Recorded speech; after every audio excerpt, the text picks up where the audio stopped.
নমস্কার বন্ধুরা, আমি তনুশ্রী। আজকে আমি একটা নতুন রেসিপি নিয়ে হাজির হয়েছি। এই দেখো, আমি ডিম বানাবো, হচ্ছে ডিম ডাল। ডিম ডাল বানানোর জন্য আমি 8টা হাঁসের ডিম নিয়েছি। আর এই ডিম এদিকে নিয়েছি হচ্ছে মুসুরির ডাল। এদিকে মুসুরির ডাল নিয়েছি, আর ডালগুলোকে আমি ভালো করে একটু ধুয়ে নেব। পরিষ্কার জলের মধ্যে আমি একটু ভালো করে ধুয়ে নেব। তো ডিম ডাল এইভাবে বানিয়ে দেখবেন আপনারা খেয়ে দেখবেন। মাংসের থেকে মাংসকে হার মানিয়ে দেবে এইভাবে ডিম ডাল বানিয়ে খেতে অপূর্ব লাগে। আর এইভাবে ডিম ডাল বানালে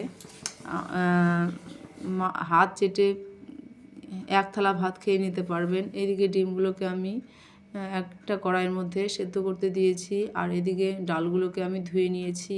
ধুয়ে আমি প্রেসার কুকারে ডালগুলো দেব না, হাঁড়িতে, একটা ছোটো হাঁড়িতে আমি সেদ্ধ করব, বেশি সেদ্ধ করব না। এই ডালগুলোকে এই হাঁড়ির মধ্যে আমি ডালগুলোকে সেদ্ধ করতে দিয়েছি। আর ডাল সেদ্ধ করার সময় একটু লবণ আর একটু হলুদ দিয়ে দিয়েছি। তো বেশি লবণ দেব না, কারণ জাস্ট সেদ্ধ হওয়ার জন্য আমি একটু লবণ আর হলুদ দিয়েছি। আর এদিকে আমি ডালগুলোকে একটু জাস্ট একটু সেদ্ধ করলেই হয়ে যাবে, বেশি সেদ্ধ করব না। আর ডাল কাটা দিয়ে কাটাও দেবো না, এইভাবে গোটা গোটা রেখে দেবো আমি। এই দেখো, ডালগুলো আমার সেদ্ধ হয়ে গেছে, আর আমি সেদ্ধ করব না। এবার আমি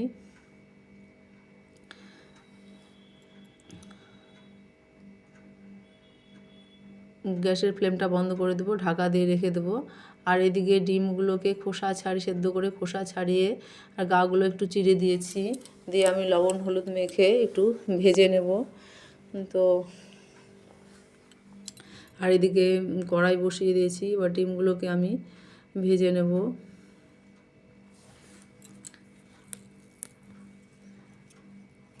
দেখো, ডিমগুলোকে আমি ভেজে নিচ্ছি। আর বন্ধুরা, তোমরা যদি কেউ নতুন হও, প্লিজ আমার চ্যানেলটা একটু সাবস্ক্রাইব করবে। আর নতুন নতুন ভিডিও পেতে আমার ভিডিওতে অবশ্যই একটা করে লাইক দেবে। আর আমার ভিডিওগুলো তোমাদের সামনে সবার আগে হাজির হবে।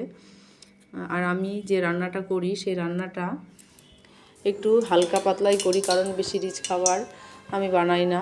যারা হালকা পাতলা খাবার পছন্দ করো, এইভাবে বানিয়ে দেখবে, খেতে খুব ভালো হয়। কিন্তু আমি শুকনো লঙ্কা ব্যবহার করি না, ফোড়নের জন্য জাস্ট শুকনো লঙ্কা ব্যবহার করি। আর গুঁড়ো মশলা আমি ব্যবহার করি না। গুঁড়ো মশলা থেকে বাটা মশলার স্বাদটা অন্যরকম হয়। এইদিকে আমি ডিমগুলোকে ভেজে নিয়েছি, আর আলুগুলোকে ডুমডুম করে কেটে নিয়েছি, আলুগুলোকেও ভেজে নিয়েছি। আর এদিকে ফোড়নে দিয়ে দিচ্ছি জিরে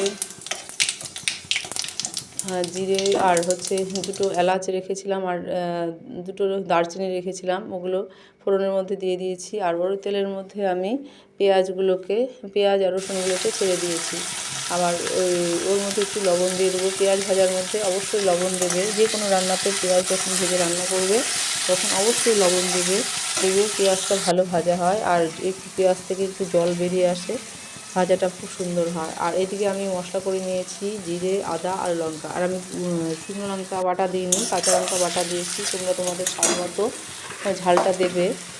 তোমরা চাইলে শুকনো লঙ্কাও গুঁড়ো ব্যবহার করতে পারো, কিন্তু আমি শুকনো লঙ্কা খাই না জন্য, বাটা খাই না জন্য আমি কাঁচা লঙ্কাই ব্যবহার করেছি। আর এদিকে পেঁয়াজগুলো ভাজা হয়ে গেছে, ওর মধ্যে আমি টমেটোগুলো দিয়ে দিয়েছি, আর ওই তেলের মধ্যে মশলাগুলো আমি ছেড়ে দিচ্ছি।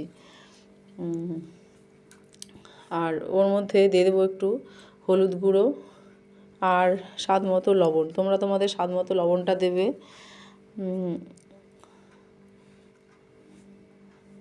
আর ওর মধ্যে আমি একটু জল দিয়ে দেবো, না হলে মশলাটা ভালো ভাজা হবে না। এই দেখো, একটু জল দিয়ে দিয়েছি। এবার আমি ভালো করে মশলাটাকে কষিয়ে নেব। এই দেখো, মশলাটা একটু ভাজা হয়েছে, আধা ভাজা হয়েছে। ওর মধ্যে আমি যে আলুগুলো ভেজে রেখেছি, এই আলুগুলো ওর মধ্যে দিয়ে দেবো। এই দেখো, এই আলুগুলো দিয়ে আবার একটু ভালো করে আমি কষিয়ে নেব।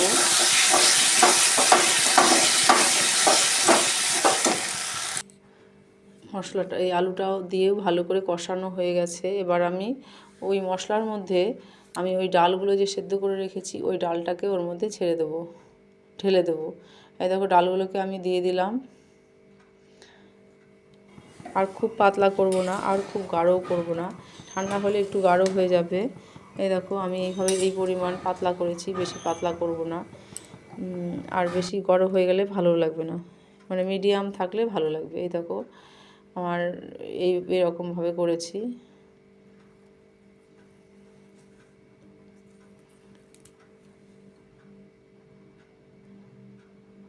ডালগুলোকে ফুটে গেছে, ফুটতে শুরু হয়েছে, আর আমি এবার ডিমগুলোকে ওর মধ্যে ছেড়ে দেব।